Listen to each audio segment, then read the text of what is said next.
이제 강론 부분 20번째, 21번째 이제 겸손의 세 단계, 요한복음에서의 겸손의 세 단계, 그리고 이제 그 제자들의 발을 씻겨 주신 예수님, 요 이제 두 가지인데 이제 마지막이 되겠습니다. 요한복음 아주 긴 우리 그 마르티니 추경님의 책 이제 끝이 되겠습니다. 마태복음서가 아주 길었고 또 요한복음서가 이렇게 긴 거죠. 그냥 길지만 또 그 안에 굉장한, 제가 생각하기에는 거기에 들어가 있는 그 인사이트들은 여러분들 평생 그거 소화시키기도 쉽지 않을 만큼 풍부한 내용들이 들어가 있다고 생각이 됩니다. 그래서 이제 마지막이지만 또 그 여러분들이 그 책 이제 어디 구석에 던지는 것이 아니라 늘 가끔씩 이렇게 또 때가 되면, 기회가 되면 복음서를 같이 읽으면서 또 그 주경님 책도 같이 이렇게 보시면 좋을 것 같아요. 이제 그 이냐시오 로욜라의 그 겸손의 세 가지 단계에 비유해서 이제 마르티니 추기경님께서 요한복음에서 드러나는 예수님의 겸손함에 대한 얘기를 하십니다. 즉 이번 묵상의 그 제목이 뭐냐면은 인간들의 비판에 처한 예수, 이런 제목이라고 이렇게 얘기할 수 있는 거죠. 우리는 다른 사람들을 아주 비판 내지는 비난, 판단하는 그런 아주 쉬운 입장에 자주 있지만 또 다른 사람들의 그 비난을 받는 입장으로 아주 또 자주 넘어가기도 한 것이죠. 이거 어쩔 수가 없는 현실 같아요. 인간의 어떤 현실. 그래서 또는 때로는 그런 경우는 그렇게 자주 일어나진 않겠지만 온 세상이 나 혼자 남아있는 것 같은 그런 경우에마저도 우리는 처할 수 있다. 이러한 경우에 예수님께서 어떻게 처신하셨는지 주님을 묵상하는 것, 그것이 복음입니다. 그러니까 늘 저는 이 예수님이 복음이라는 것, 예수님의 일하는 것들, 예수님께서 온 세상이, 온 사람들이 다 비난하고 모욕을 주고 또 제자들마저도 못 알아듣고 팔아넘기고 배신하는 이 상황에서도 예수님께서 그 마음속에 간직하고 계셨던 그 어떤 놀라울 정도의 마음의 평정이죠. 평화죠, 평화. 이런 것들이 우리에게 복음으로 다가와야 되고 우리가 그것을 배워야 되는 것이죠. 예. 그래서 이제 텍스트는 요한복음 8장 46절에서 59절까지의 텍스트가 되겠어요. 이 텍스트는 이 안에 아주 예수님에 대한 비난과 악담이 가장 신랄하게 이렇게 전개가 되는 것이죠. 이제 요한복음 8장 그 가늠하다 현장에서 잡힌 여인의 그 사건 직후에 일어난 이야기들입니다. 사람들과 유다인들, 지도자들, 이런 사람들과 예수님 사이에서 오가는 그 이런 대화 대부분이 비난과 악담 이렇게 구성되어져 있는 것입니다. 그러니까 예수님께서 당하셨던 것은 사마리아 사람 이단자 취급을 받으셨고 마귀가 든 사람, 오만한 마귀가 든 사람으로 이렇게 또 이렇게 취급을 받으셨고 우리는 당신이 마귀에 들렸다는 것을 알았소 이렇게 하면서 우리 조상 아브라함도 죽었는데 당신이 그분보다 더 훌륭하단 말이요 하면서 예수님이 오만한 사람으로 이렇게 유다인들이 예수님을 악담을 하고 고발하고 비난하고 하는 것이죠. 그리고 또 다른 대목에서는 배우지 못한 사람, 갈릴레아 출신이었고 안식일을 지키지 않는 사람, 뭐 그냥 이런 그냥 온갖 비난들을 다 받으십니다. 그러면 주님은 어떻게 처신하셨는가? 주님은 비난을 당하셔도 놀라지 않으셨다. 오히려 예상하고 예측하고 계셨다. 인간이 그러한 존재라는 것을 다 알고 계셨다. 예수님께서는 그들을 신뢰하지 않으셨다. 사람들은 막 몰려가지고 뭐 박수치고 예수님 칭찬을 할 때조차도 예수님은 그들을 신뢰하지 않으셨다. 예수님께서는 사람 속에 들어있는 것까지 다 알고 계셨다. 이렇게 우리 2장 24절에서 이렇게 말씀하고 계십니다. 또한 사람들이 당신의 말씀을 다 경청하고 다 받아들일 것도 기대하지도 않으셨다. 예언자는 자기 고향에서 존경받지 못한다라고 스스로 이렇게 알고 계셨고 각오하고 계셨고 예측하고 계셨다. 이렇게 말씀드릴 수 있습니다. 그리고 예수님은 비난을 면하려고 노력하셨습니다. 노력하셨을 뿐만 아니라 가혹하고 신랄한 비난에 대해서도 답변을 하셨습니다. 그러한 것들이 요한복음에 이렇게 드러나는 것이죠. 그래서 진지한 변호, 당신께 대한 비난에 대해서 진지한 변호를 하고 어떨 때는 강경하고도 감동적인 변명도 요한복음서에 수록되어져 있습니다. 그러면서 우리를 초대하는 거예요. 우리 자신들, 우리 각자에게 가해지는 비난을 귀 기울여 듣고 그것을 깊이 생각할 필요가 있다. 이렇게 주님께서 우리를 초대하시는 거예요.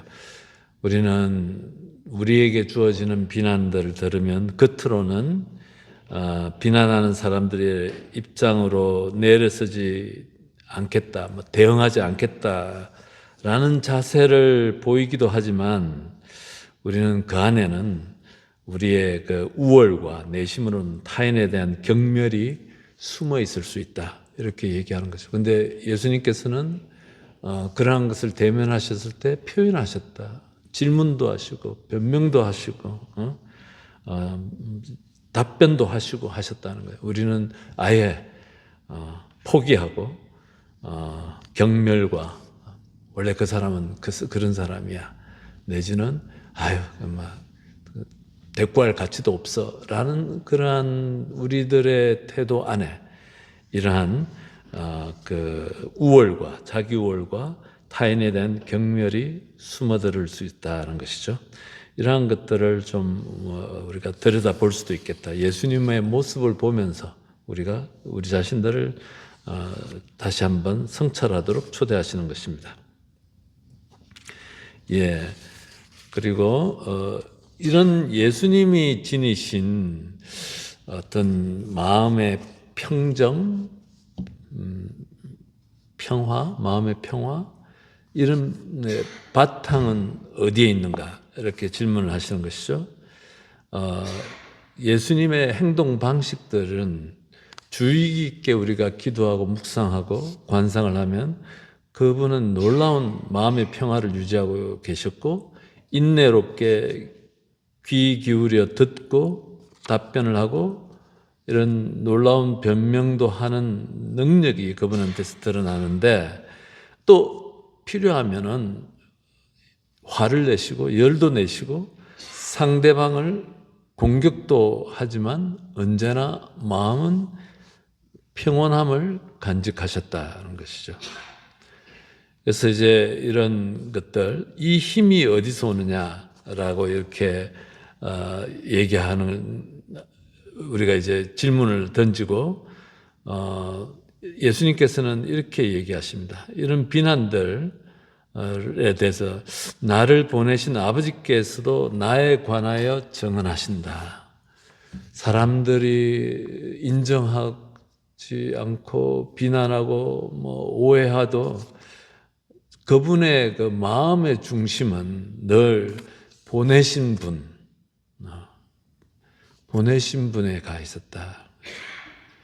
그래서 그리고 막이 들렸다라는 그 가혹한 그 악담에도 주님은 나를 영광스럽게 하시는 분은 내 아버지시다라고 말씀하시면서 그분께서 얼마나 아버지와 일치해 계셨는지, 그리고 아버지의 파견, 아버지께서 맡기신 사명이 바로 이런 평화, 마음의 평화, 온갖 비난과 모욕과 업신여김에 안에서도 평화를 유지할 수 있었던 그 힘, 원천이 되는 것은 바로 아버지와의 일치, 아버지에 대한 소속감, 아버지께서 주신 사명, 요것을 이렇게 얘기를 하고 계신다는 거죠. 그래서 이제 우리에게 주는 교훈들은 이런 것입니다. 우리가 온갖 비난에 짓눌릴 때 우리의 유일한 피난처가 되시는 분은 예수님이고 하느님이시고, 사람들의 위로와 사람들의 이해를 갈구하고 찾고, 그러다 보면 우리는 더 많은 실망 속에 빠지는 경우가 종종 있을 것입니다. 그래서 우리의 유일한 정말 우리의 위로의 원천은 바로 주님이 되시고 또 하느님이십니다. 이제 이냐시오 성인도 그래서 영신수련에서 이렇게 여러 번 어떤 예수님의 자기 비하, 자기를 비우는 이 낮아지심, 모욕과 업신여김과 수치, 이런 것들, 가난, 이런 것들을 우리가 좀 닮도록 초대를 하는 거예요. 가능한 한 닮도록 초대한다. 이것을 좋아서가 아니라 이것 안에서 바로 이 예수님에 대한 우리의 신앙, 하느님에 대한 신앙이 우리가 자라난다는 것이죠. 그러니까 모욕과 업신여김과 이 가난함들을 우리가 사랑해서가 아니라, 근데 이것을 통해서 우리는 예수님과 더 일치할 수 있고 또 궁극적으로 하느님과 일치하기 때문에 우리가 기회가 되면은 이러한 것을 이렇게 받아들이고 또 이렇게 이러한 닮도록 그렇게 우리가 노력해야 된다, 이런 말씀을 하시는 것입니다. 또 이런 겸손의 세 번째 단계에 대한 제가 이냐시오 승인의 영신수련의 세 단계에 대해서는 헷갈리실 것 같아서 제가 설명하지 않고 가겠습니다. 그냥 이 요한복음에서 말씀하시는 예수님의 겸손함, 겸손의 세 단계, 또 세 번째 단계이시기도 하는 건데, 바로 이것 무엇을 얘기하려고 하냐면 바로 이런 우리의 삶 안에서 이것이 굉장히 중요한 거죠. 사람들로부터 받는 비난과 오해와 사람들이 나에 대한 무지들, 그러면서 함부로 막 말하는 이 모든 것들. 근데 예수님께서 이것을 다 겪어내시는 이 모습을 우리가 보고 배우면서 우리가 그분과 일치하면서 우리가 구원으로 나아가는 길을 예수님께서 열어주시는 것이다, 이렇게 얘기할 수 있겠습니다. 그 다음에 마지막 이제 강론 부분인데, 예수님께서 제자들의 발을 씻어주신다. 요한복음 너무나 유명한 13장 1절에서 17절 텍스트가 이렇게 되겠습니다. 요한복음은 전반부 1장부터 12장까지 전반부라고 하고, 13장부터 21장까지 후반부 끝까지 이렇게 구성되어져 있는 것이죠. 전반부는 한마디로 이렇게 주기현께서 뭐라고 이렇게 정리를 하시냐면, 그분께서 당신 땅에 오셨지만 그분의 백성은 그분을 맞아들이지 않았다. 이것이 1장부터 12장까지의 한마디로 요약하면 이런 것이 있다. 그 다음에 후반부 13장부터 끝까지는 이제 주님이 벗들에게, 당신의 제자들에게, 당신을 받아들인 사람들에게 당신을 나타내 보이시는 이야기, 당신이 누구신지를 이제 순환으로부터 해가지고 정말 당신이 누구신지, 하느님이 누구신지를 당신의 순환을 통해서 계시하는 것이다. 이렇게 얘기를 하셨습니다. 그래서 이제 식사 도중에 발을 씻는 예식을 예수님께서 하셨잖아요. 근데 이것은 유다인들의 관습과 어긋나는 것입니다. 식사 도중이 아니라 식사 전에 먼저 발을 씻고 이렇게 하는데, 식사하시다가, 그러니까는 이제 식탁에서 갑자기 예수님께서 일어나셔가지고 제자들의 발을 씻기 시작하는 이야기로 하는데, 아주 특별한 의미를 부여하는 것이다. 이렇게 얘기하시는 것이죠.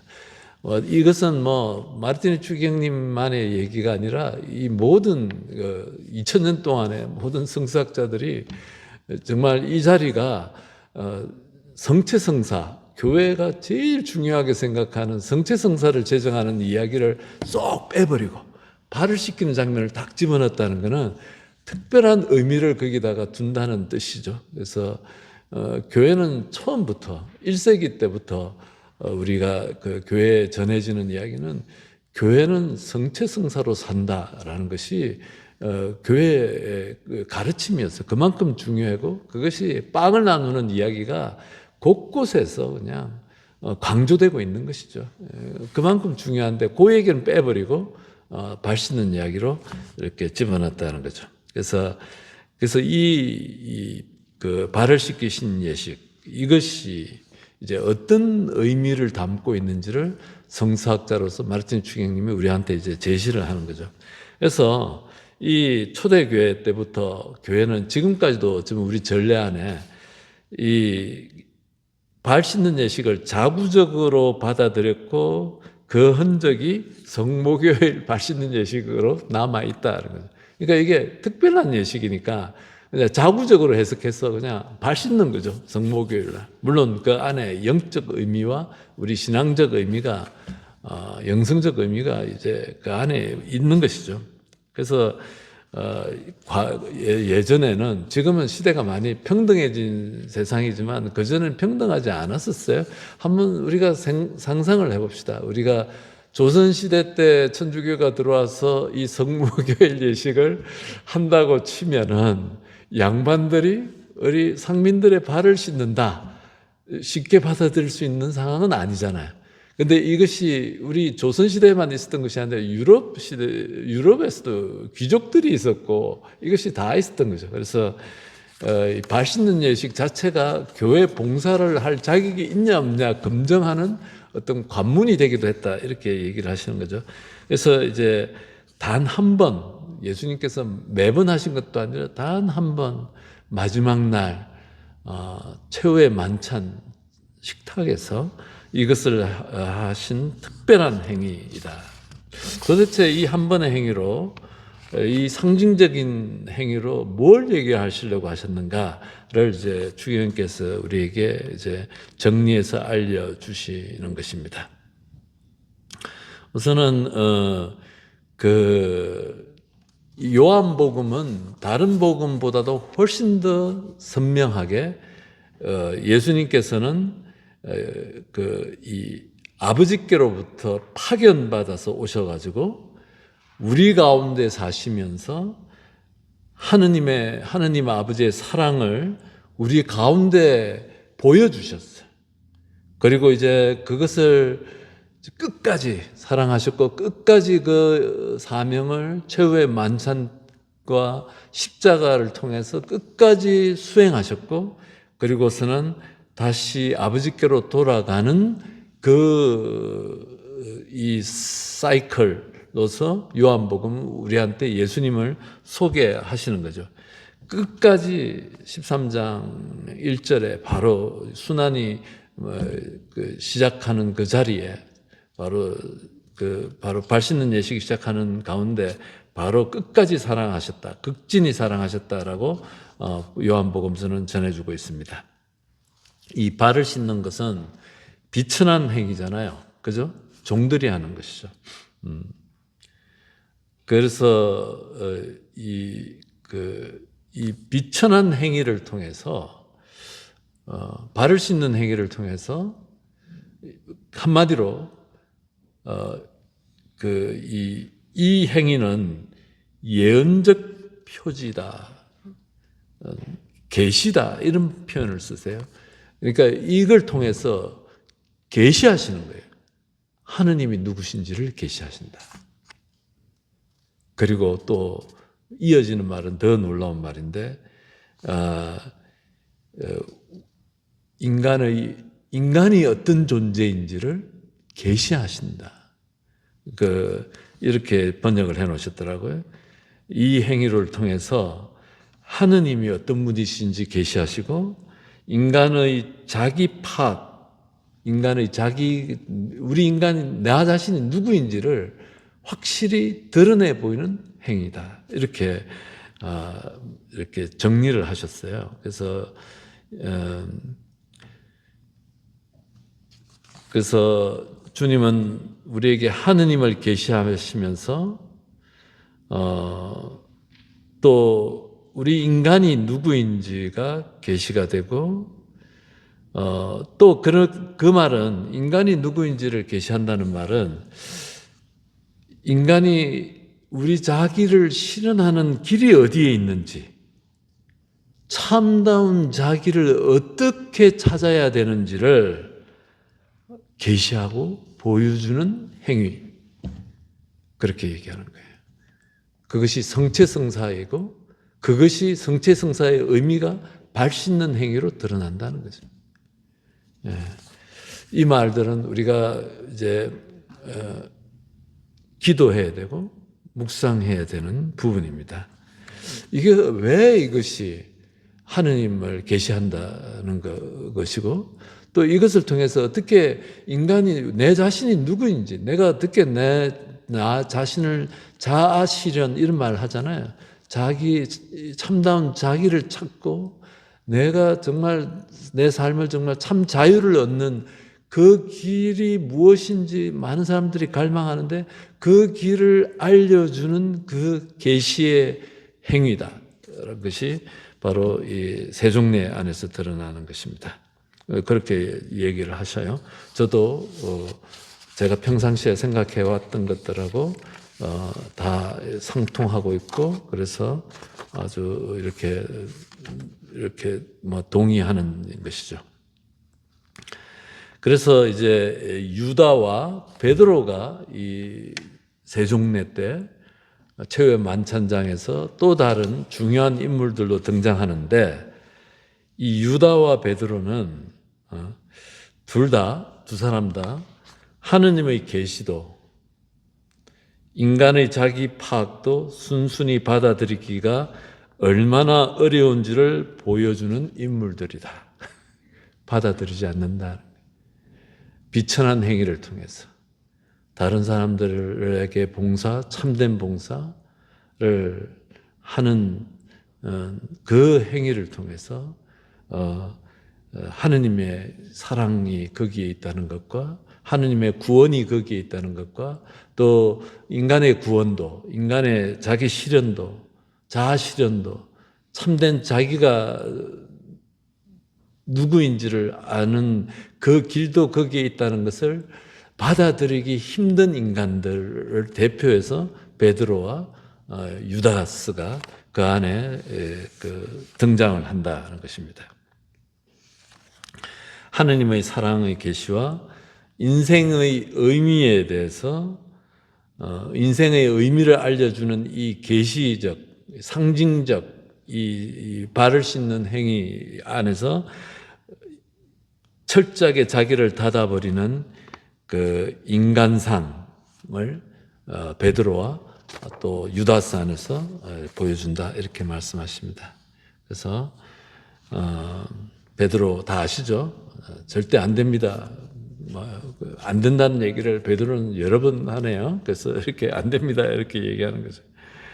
그래서 우리가 베드로를 생각할 때 단지 자기 스승이시고 주님이신 예수님에 대한 리스펙트 때문에 존경 때문에 노 하는 것이 아니라 그 안에 깔려져 있는, 요한복음에서 깔려져 있는 것은 이 비천한 행위를 통해서 드러나는 하느님의 사랑을 받아들이는 것에 폐쇄된 인간으로서 드러나고, 그 베드로는 우리들을 대표한다는 거예요. 우리들을 대표한다. 아니야, 나는 그것까지는 못해. 근데 하느님 복음서는, 십자가는, 우리가 늘 성당에 들어와서 제일 크게 보는 이 십자가는 그것을 얘기하고 있는데, 하느님의 사랑을 계시하고 있는데, 무한히 내어놓는, 목숨을 바쳐서 사랑하는 그것을 계시하고 있는데, 우리는 어쩌면 우리 마음속에 선을 딱 그어놓고 안 돼, 그거는 베드로처럼 그러고 있는 것이죠. 예. 그렇게 그래서 베드로가 십자가를 거부하고 발을 씻는 것을 거부한 것은 스승 때문만이 아니라 자기 때문에 그렇게 했다. 예수의 운명에 자기도 말려들지 않을 수 없음을 예감한 것이고, 또 다른 사람들에 대해 해야 될 의무를 받아들이는 것을 이렇게 거부하는 것이고, 이런 것들, 의무, 짐, 부담감, 이런 것들 때문에 예수님의 십자가를 안 된다라고 했고, 이제는 발 씻는 행위조차도 안 된다라고 이렇게 얘기하는 것이고, 그것은 우리 모두를 대표하고 하는 그 모습으로 그려지고 있다는 것이죠. 그래서 이 부분은 이제 워딩 그대로 읽고 싶었어요. 그러니까